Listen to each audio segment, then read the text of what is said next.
사랑하고 축복합니다.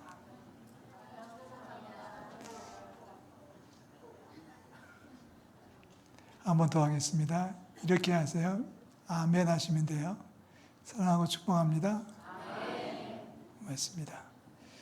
이제 아주 통하는 것 같아서 좋습니다. 요즘 통합이라는 말을 많이 쓰죠. 정치 용어인 것 같습니다만은 사실은 교회에서도 통합이라는 말을 써요. 온세대 통합 주일 예배, 새벽기도 이런 말로 통합이라는 말을 쓰고 있는데 사실 성경에서는 통합이라는 말은 없습니다. 통합이라는 말 대신에 연합이라는 말을 씁니다. 통합이라는 말은 한 번도 등장하지 않고 연합이라는 말은 한 30여 차례, 40번 가까이 사용되고 있는 것을 볼 수 있습니다. 의미는 같습니다. 둘 혹은 그 이상의 사람이나 집단이 하나가 되는 것이 통합이고 연합인데요. 성경에서 연합이라는 말을 처음 쓰게 되는 것은 야곱의 아내 레아가 아들을 낳고 네 남편이 나와 하나가 될 것이다 라는 뜻으로 연합이라는 아들의 이름을 정하지 않습니까? 레이라고. 또 심지어는 악인들과 어울리지 말라고 경고하면서 하나님은 악인과 연합하지 말아라 이렇게 경고하고 있습니다. 히스기야 임금을 평가하면서 성경은 말합니다. 그가 여호와께 연합했다라고 평가를 하고 있습니다. 또 형제가 연합하면 아름답다고 하는 말도 시편에서 찾아볼 수 있습니다. 성경에서 연합이라고 말할 때는 그 원어적 의미는 따로 있습니다.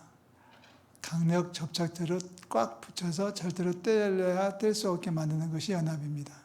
적당히 어울려서 친한 척하고 같이 손잡고서 악수 몇 번 하고 친한 척하는 것 정도가 아니라 원래 연합이란 말의 원어적 의미는 강력 접착제를 붙여가지고 떼려야 뗄 수 없는 것. 옆에 있는 분 한번 손 좀 잡아보시겠습니까? 떼십시오. 그건 연합이 아닙니다. 안 떨어져야지 연합입니다. 딱 붙여가지고 안 떨어지면 연합이고요. 뗐다 붙였다 하는 것은 연합이 아니라 형식만 연합일 뿐이죠. 자, 그래서 성경은 오늘 로마서 6장에서는 연합이라는 말을 2번 사용하죠. 3절, 4절에서는 합해라는 말을 3번이나 사용하는데 같은 의미입니다. 4절에서 말합니다. 바울은 우리가 말하기를 우리가 그의 죽으심과 하나가 되어 장사되었다라고 말합니다. 그의 죽으심과 연합해서 장사 지낸 바 되었다. 하지만 다시 살아나신 주님과 연합하여 우리도 살아날 것을 얘기하고 있습니다. 5절 말씀은 다 같이 한번 읽겠습니다. 5절 만일 우리가 그의 죽으심과 같은 모양으로 연합한 자가 되었으면 또한 그의 부활과 같은 모양으로 연합한 자도 될 것이다. 주님과 함께 죽었으면 주님과 함께 살 것이다. 우리의 과거의 옛 모습은 다 십자가에 내려놓고 주님과 함께 다시 살아날 것을 연합이라는 말로 표현하고 있습니다. 결국 믿음으로 산다는 것은 그리스도 예수와 연합하는 것을 의미합니다. 그리스도 예수와 하나가 되는 것을 의미하는 거죠. 예수가 강력 접착제로 딱 붙여가지고 뗄래야 뗄 수 없게 되는 것이 믿음으로 사는 자의 축복입니다. 그리스도와 연합했기 때문에 이제는 신분이 달라질 수밖에 없습니다.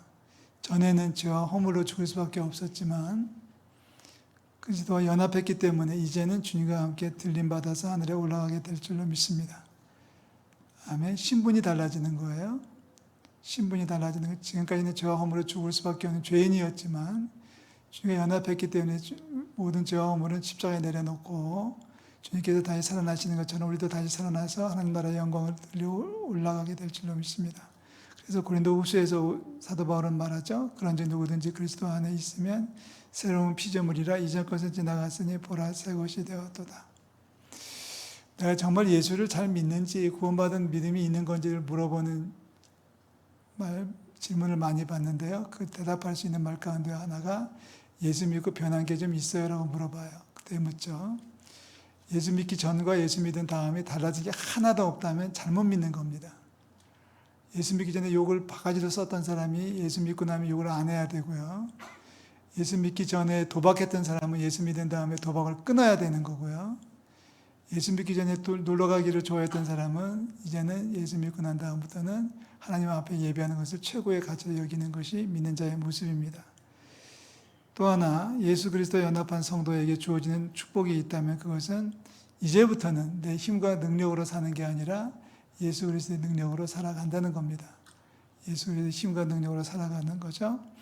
나는 죽고 예수는 살기 때문에 이제부터는 내 뜻이 아니라 주님의 뜻이 중심이 돼야 되고, 이제부터는 내 이름이 높아지는 것이 아니라 주님의 이름이 높아질 때 바로 예수 그리스도 연합한 성도라고 감히 논할 수 있을 겁니다. 내 이름이 높아지는 게 아니에요. 지금까지 어떻게 하면 내 이름을 높이려고 했다면 이제부터는 나는 죽고 예수는 살고, 내 체면은 깎이더라도 예수님의 영광이 드러난다면 최고의 축복이라고 여길 수 있는 마음이 그리스도 예수와 연합한 자의 삶의 모습입니다. 지난 주간에 골로새서 말씀을 새벽에 쭉 읽었는데요. 골로새서 말씀 읽으면서 마음에 뭉클했던 두 구절이 있어서 소개합니다. 골로새서 1장 29절 말씀 다 같이 읽습니다. 이를 위하여 나도 내 속에서 능력으로 역사하시는 이의 역사를 따라 힘을 다하여 수고하노라. 사도 바울의 능력이죠. 사도 바울의 능력은 자기 능력이 아니라 하나님의 능력이 내 속에서 역사하는 거다. 내 힘으로 한 게 아닙니다. 하나님의 도우심을 한 겁니다라고 고백을 해요. 이 말을 3장 17절에서는 이렇게 소개하고 있습니다. 또 무엇을 하든지 말이나 일이나 다 주 예수의 이름으로 하고 그를 힘입어 하나님께 감사하라. 무엇을 하든지 말이나 일이나 다 주 예수의 이름으로 해라. 한번 따라해 보실래요? 무엇을 하든지 말이나 일이나 다 주 예수의 이름으로 해라. 그러니까 주님의 이름으로 한다는 얘기는 주님의 능력을 가지고 와서 주님의 능력으로 감당하라는 뜻이거든요. 옛날에 권사님들 중에는 밥을 풀 때 꼭 십자가를 그렸던 분들이 계셔요. 저희 어머니도 그러셨던 기억이 있는데, 이렇게 밥솥을 열고서 밥을 풀 때 그냥 안 푸고 이렇게 십자가를 딱 긋고 예수의 이름으로 이렇게 말씀하셨던 권사님들이 사뭇 계셔서 아마 이 자리에도 계실지 모르겠습니다.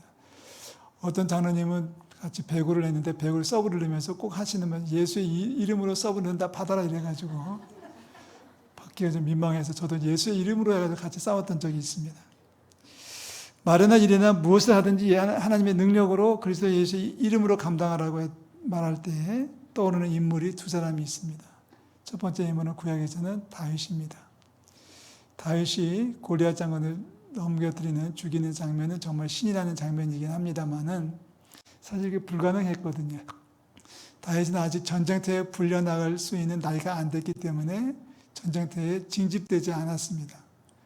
그런데 아버지가 형들을 좀 면회하고 그러는 바람에 전쟁터에 나갔다가 골리앗을 만나가지고 싸우는 장면이 사무엘상에 기록이 되어져 있습니다. 성경은 너무나 특별하게 골리앗 장군의 키를 얘기하죠. 골리앗 장군의 키가 얼마입니까? 얼마입니까? 성경은 정확히 얘기합니다. 6규빗 반이었다. 6규빗 반이었다. 한 규빗은 작게 잡으면 40cm고 크게 잡으면 50cm입니다. 그러니까 팔꿈치에서 손가락 끝에까지 두 뼘이 한 규빗이에요. 45cm를 계산한다면 골리앗 장군의 키는 거의 3m에 해당합니다. 그런 사람 보셨습니까? 저는 아직 본 적이 없습니다. 저는 2m 이상을 육안으로 본 적은 텔레비에서는 봤지만 실제로 2m 이상을 본 적이 없고 저희 교회도 아직까지 2m 95를 넘는 친구는 발견되지만 2m가 된 친구는 아직까지 한 사람도 나오지 않았습니다. 얼마나 큰 키입니까? 거기다가 머리에서 발끝까지 온몸에 갑옷을 입었고요. 무기를 들었고요.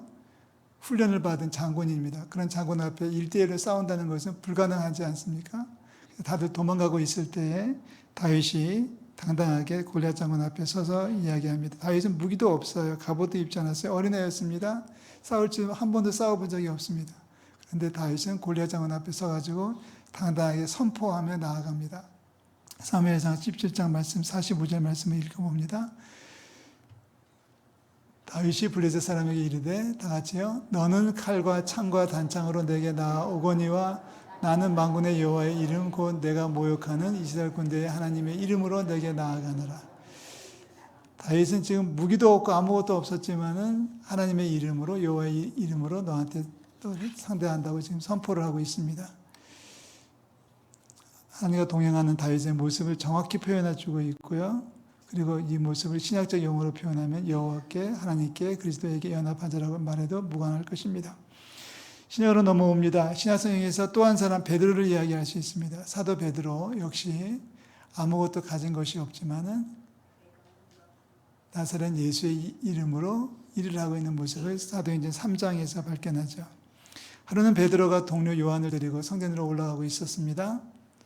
선전 문 앞에서 입구에서 한 사람이 구걸을 하고 있었는데 이 사람은 나면서부터 태어나서 한 번도 걸어본 적이 없는, 따라서 추측한다면 다리 근육은 거의 없어요. 다리 밑으로는, 허리 밑으로 아무것도 남아있지 않은 성실한 그런 사람인데 이 사람이 구걸하는 모습을 보던 베드로가 마음에 느낌이 있었습니다. 울림이 있었습니다. 그래서 뭘 주고 싶었어요.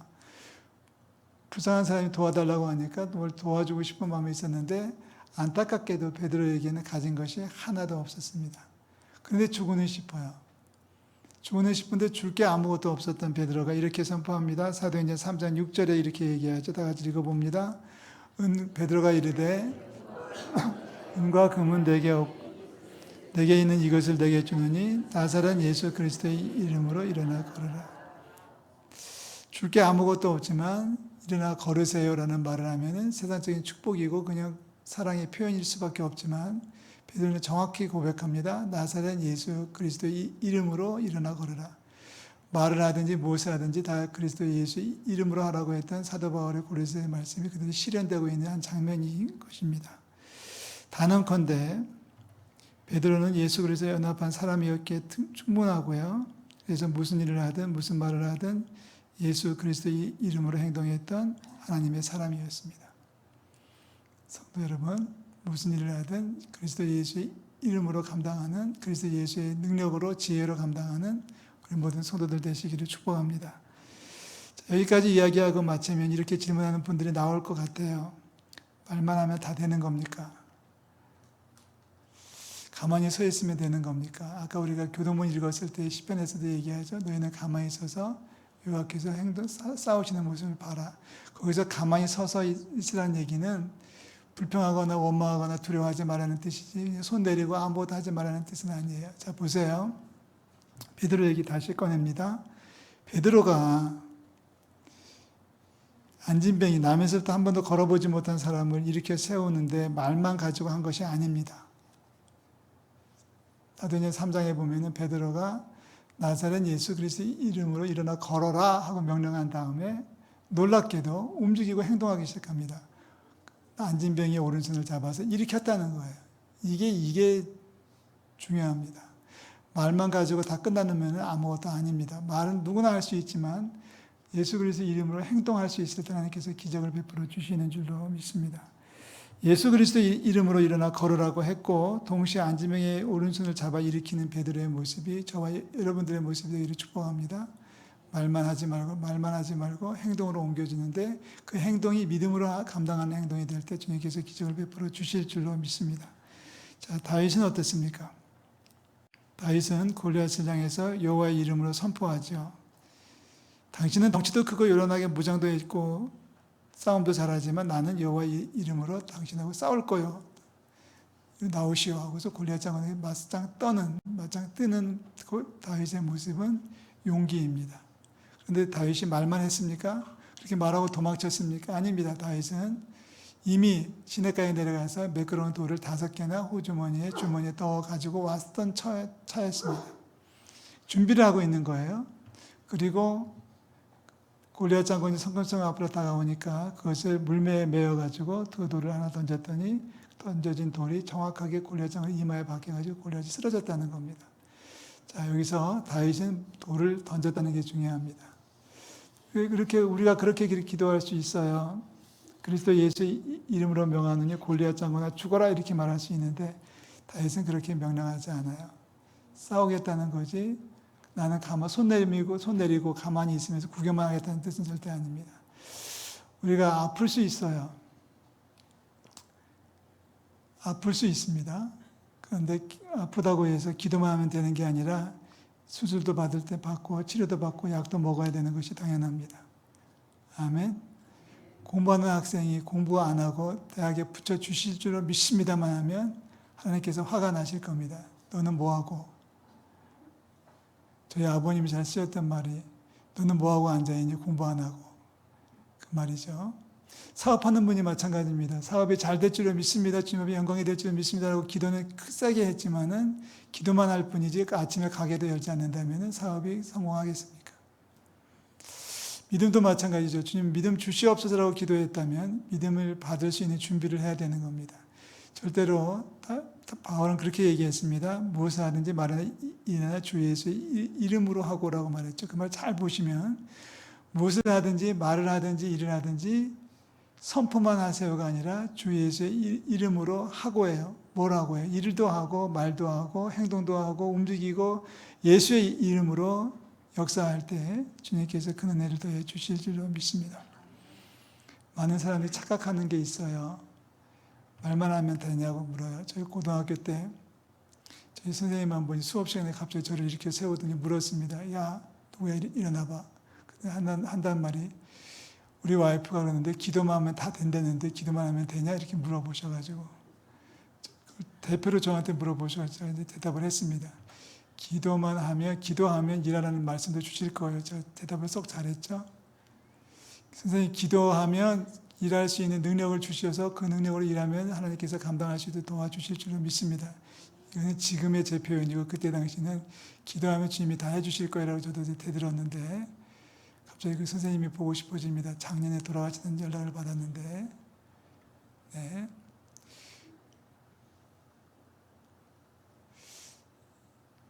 최선을 다해서 수고하는 저희 여러분들 되시기를 주님의 이름으로 축복합니다.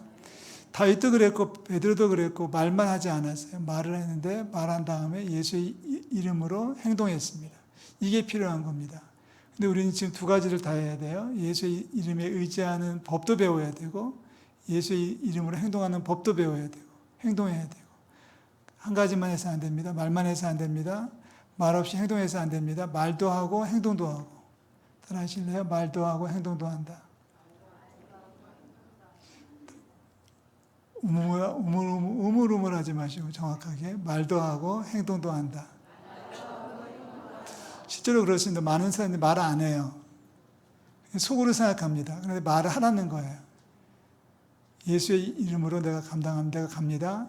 그래서 기도할 때도 어떻게 기도해요? 맨 마지막 아무리 1시간을 기도했고 10시간을 기도했던 맨 마지막 기도는 예수님의 이름으로 기도합니다. 나와야 돼. 그게 기도가 되는 것처럼 행동할 때도 마찬가지입니다. 그냥 하지 마시고 예수의 이름으로 내가 나갑니다. 예수의 이름으로 내가 당신을 이렇게 세웁니다.